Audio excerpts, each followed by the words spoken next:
ladies and gentlemen. It's now my pleasure to introduce our next session, a fireside chat focusing on how to ensure a responsible recovery following the COVID-19 pandemic.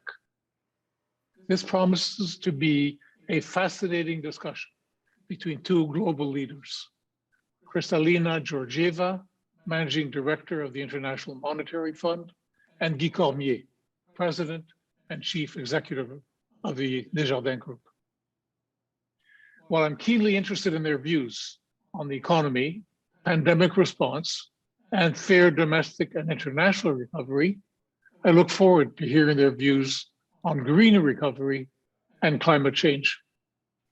As the founder, former president, and CEO, and current chairman of ACON, a Canadian leader in construction and infrastructure development, I've always kept a close eye on industry and global trends over my 50-plus year career.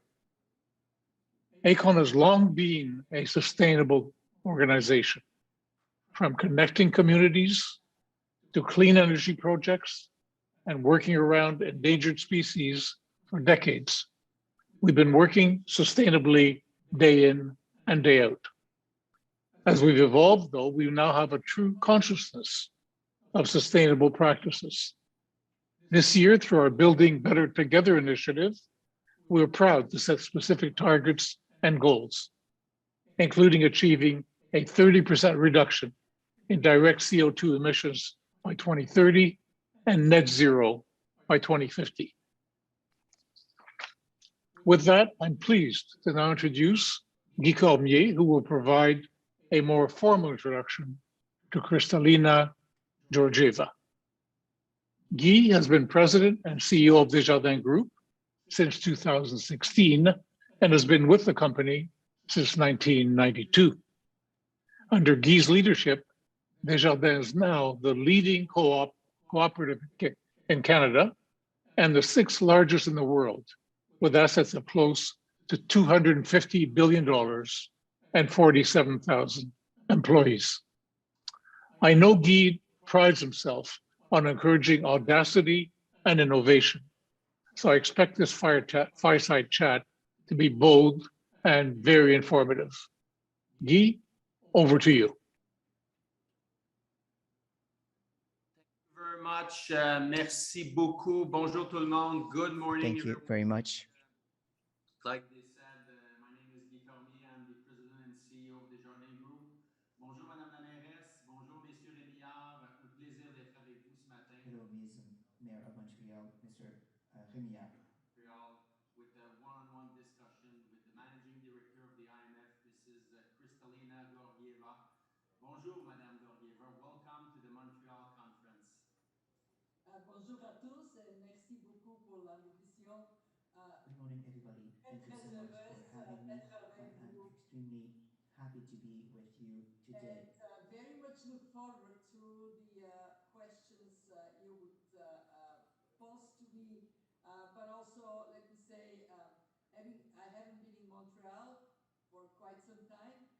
Happy to be back despite the fact that it is virtual. Thank you. Thank you very much. We all know that you are the managing director of the International Monetary Fund. You oversee a trillion budget for member countries and manage 2,400 staff from over 160 countries. And before joining the IMF, you were the CEO of the World Bank, where you also served as the interim president for 3 months. And before that, you were European Commission Vice President for Budget and Human Resources. And among other issues, you coordinated the EU's response to the euro area debt crisis and the 2015 refugee crisis. You hold a PhD in economic science and an MA in political economy and sociology from the University of National and World Economy. In 2010, you were named European of the Year and Commissioner of the Year by European Voice. In 2020, you received the Atlantic Council's Distinguished International Leadership Award for your exceptional career in public service. Thank you very much, Kristalina, again for being there, for being here with us. And without further ado, let's just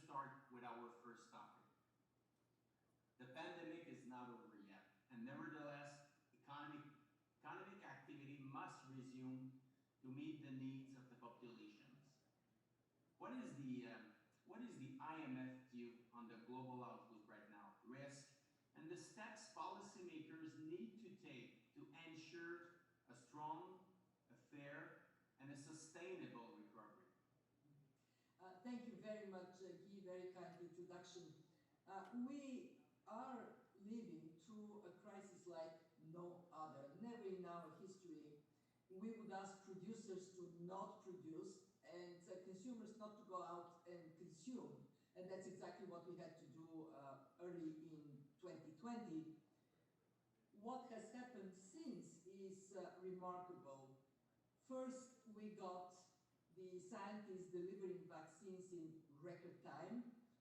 I want to pay tribute to them and pay tribute to the health workers who have made it possible for us to regain confidence that we can get on top of this health crisis. And second, we have seen policymakers from around the world acting swiftly to put a floor under the world economy. Fiscal measures that have been deployed in advanced economies like Canada amount to 28% equivalent of GDP. And we have seen also the monetary response from central banks to come with a huge force. As a result of these two remarkable achievements, the world economy now is on a sounder footing. We are projecting for this year global growth to be around 6%. And for next year, also a reasonably strong growth, way over 4%. But we have to recognize that we don't all share the same economic fortunes. In fact, what we see in the world is a dangerous divergence between the countries that can deploy massively support for their economies and their people, that are vaccinating at very high rates their populations, and those that cannot do either at the scale that is necessary. Let me just give you an illustration of how significant the divergence in capacity to help is. I mentioned in advanced economies, 28% equivalent of GDP in fiscal and policy measures. In emerging markets, it is about 6%. In low-income countries, it is only 2% of a much smaller GDP they rely on. On that, compounding this underpinning divergence factor of policy support is the divergence in vaccinations. And I cannot stress enough how critical it is for all of us that we manage to bring vaccinations everywhere to the level that would guarantee the recovery to be sound. And you asked me what are the measures policymakers need to deploy? Well, number one, make sure that the health system can withstand this pandemic. And the best protection we have in our hands are vaccines. But we also need to have the doctors and the nurses equipped with capacity to act. It is paramount to have the PPEs in place to respect public health measures. Before we started this conversation, I asked you about mask mandate in Canada. You said you confirmed it is still in place. This is helping us all while the pandemic is around us to increase the level of economic activity. Second, we have to provide support in a more targeted manner now that the worst is behind us. In other words, policy measures cannot be withdrawn rapidly because the pandemic hasn't gone away yet. But they have to be targeted in a much more prudent and calibrated manner to where they would make a difference. We have seen in the pandemic how part of the economy is really hurting, especially contact industries, But another part, especially the digital, the one that makes it possible for you and I to talk, it has been up and running, virtually digitalization on steroids. That difference within our economies also means that support has to be targeted differently. And last but not least, and I hope we will talk more about it, how do we shape up the economy of tomorrow? We know that you cannot drive only looking at the rear view mirror. What we learned from history is not enough to shape a future that is more inclusive, more resilient, a future that provides more opportunities to people. And let me finish by this plea for all of us to pay attention to the parts of the world that are not in good shape, and to the people in our own societies that are faced with more difficulties. Because if we don't, we are going to damage the most valuable resource for our future, and this is the social fabric on which we all rely. And beyond that, if you don't vaccinate the world, mutations will continue to go around and hurt us. And then we will have to wrestle with, I call it a yo-yo recovery. We open, we close, we open, we close. The economy accelerates, decelerates, with the consequences that you as a business person are very familiar with, erosion of confidence that we cannot afford to have. Thanks, Kristalina. I heard we so many times, we. It's so obvious from my perspective that we all need to roll up our sleeves and really work together to help for the recovery. And I know as a fact that the Desjardins Group and many other financial institutions in Canada, we roll up our sleeves in the last few months to really implement recovery measures, emergency measures, relief activities to really help individuals, people, and businesses to continue to manage their business and try to go through the pandemic. So yes, it's a we answer to go through this pandemic. And there's no doubt in my mind that the pandemic, yes, has caused a lot of collateral damage, pain, and suffering. But I think your answer was really regarding vaccination, how important it plays an important role to protect people, but also the livelihood of the economy. And back in May, Desjardins Group and also many other financial institutions and companies opened our doors to vaccination, mainly in Quebec. But you said really clearly that vaccination is, from your perspective, the most important economic policy that we have to implement in the next few weeks, few months. L'économie a besoin de cet effort de vaccination. Et je sais qu'au mois de mai, au Fonds monétaire international, vous avez travaillé avec l'Organisation mondiale du commerce, avec la Banque mondiale, avec l'OMS. Pourriez-vous partager le plan que vous avez accompli? Quelles sont les avancées pour les mois et les années suivantes? Oui, il est extrêmement clair que par rapport aux politiques, pour les politiques vaccinales cette année et l'année prochaine, cela sera aussi important, sinon plus important que les politiques fiscales et économiques pour la reprise complète de nos économies. Et selon cette perspective, au FMI, pour la première fois de notre histoire, nous avons vu l'intégration des données épidémiologiques dans notre analyse économique. Il y a une corrélation très claire entre le niveau de vaccination et la force du système de santé et la situation de l'économie, également la vitesse de la reprise économique. Il y a un lien. Deux de mes collègues, le chef économique, un collègue très, très intelligent, et mon autre collègue ont établi un plan très clair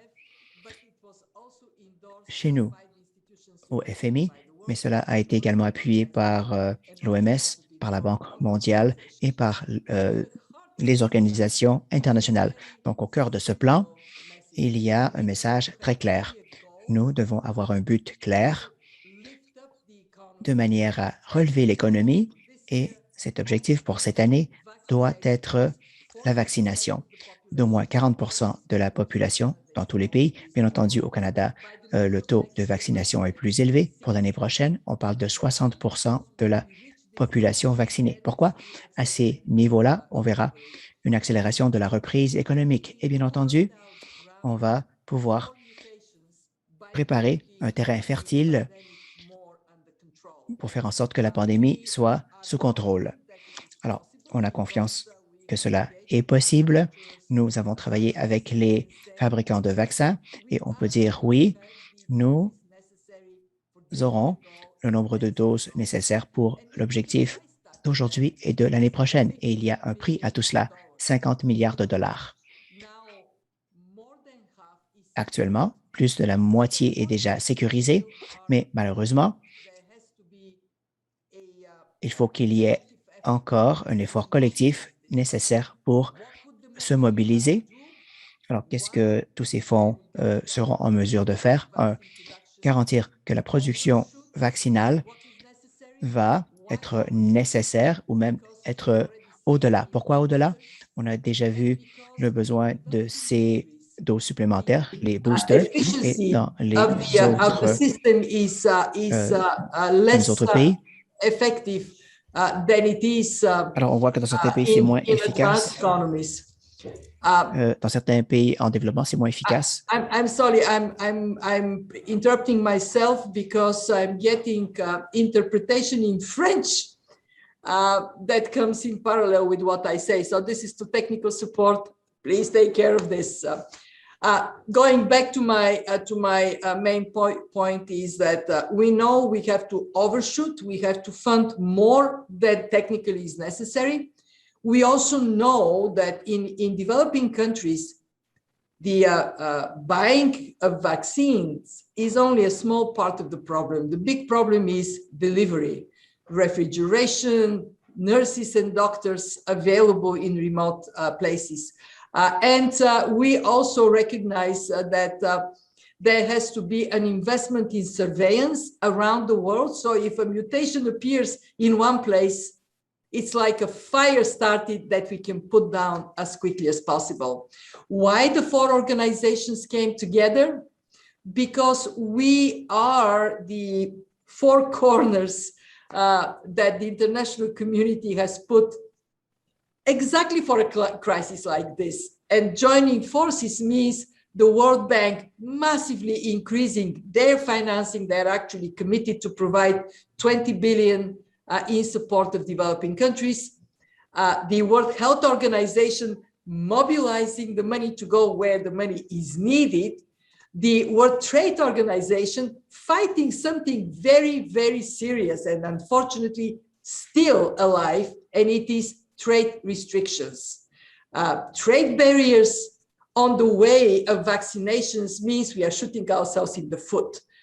And the IMF, using its a strong voice for the rationale, the economic rationale, adding it to that community. Let me finish by saying that we have done also a calculation. What is the benefit of this 50 billion? What if we get this pandemic under control faster? And the benefits are about $9 trillion over 5 years, of which 1 trillion would go as tax revenues because of accelerated economic activities in advanced economies.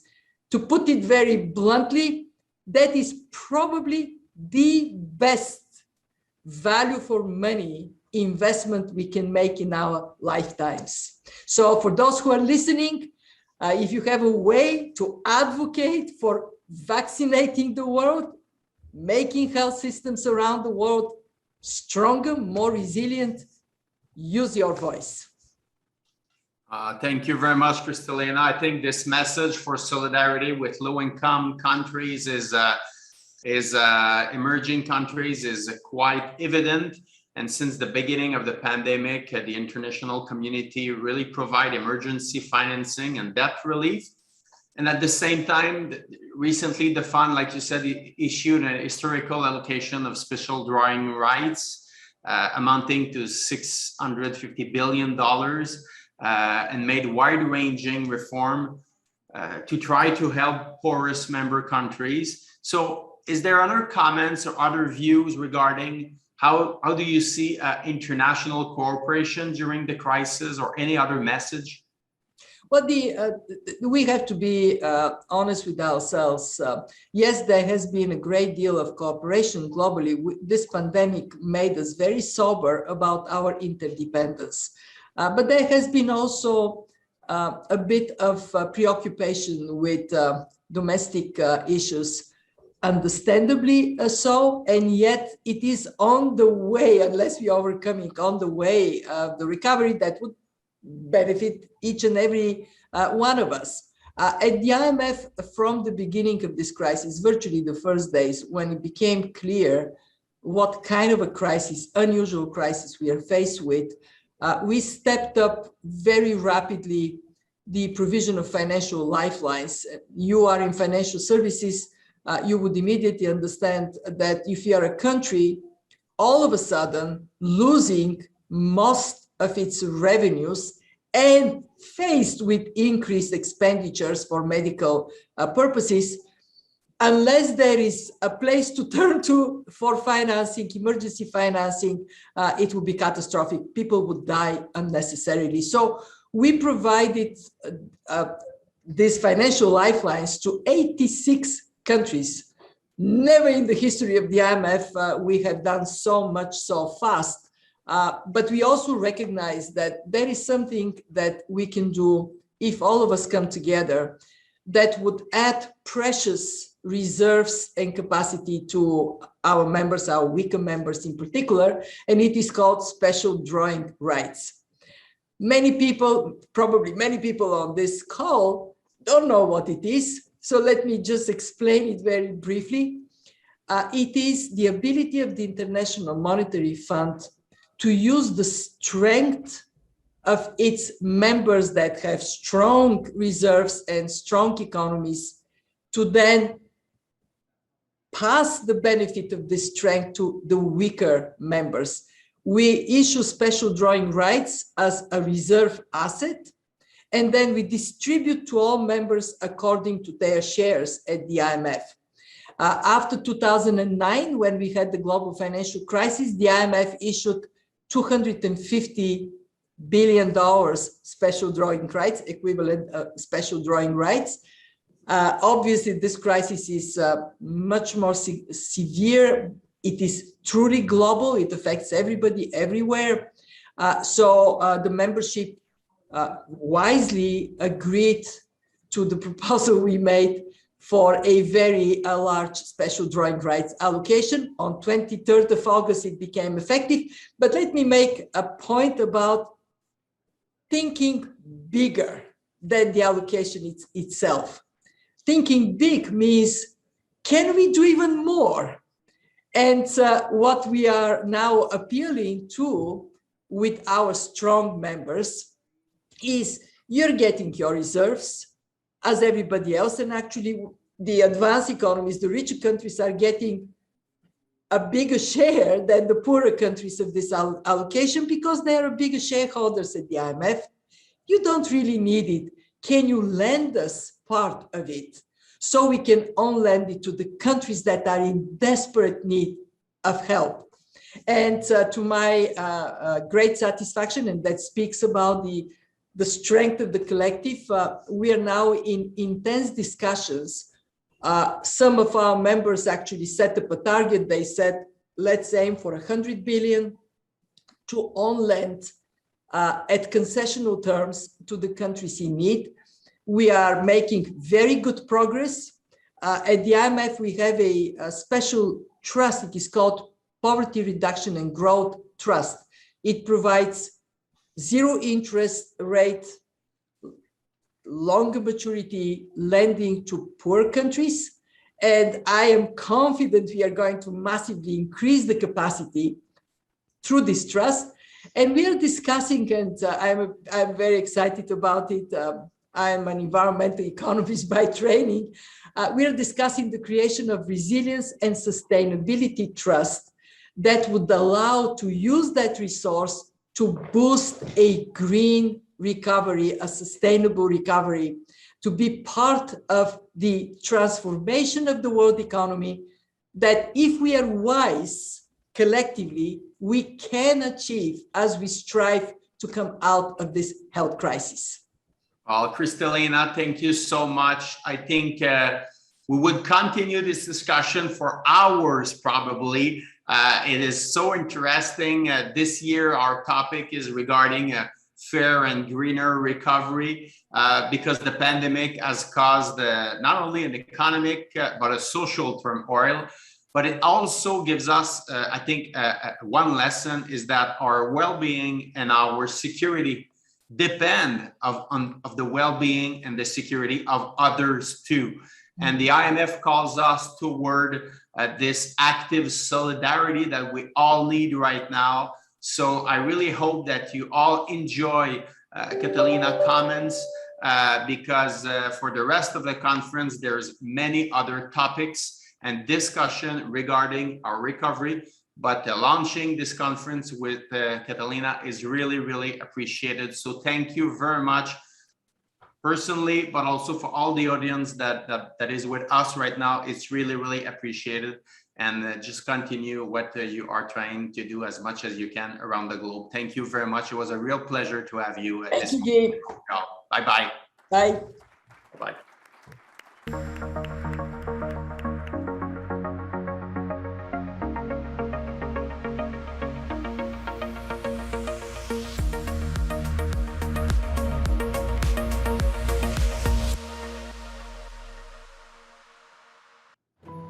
Shared prosperity can have a huge impact on climate change. As an example, circular economy. When I look at the last few decades, we had a production process where we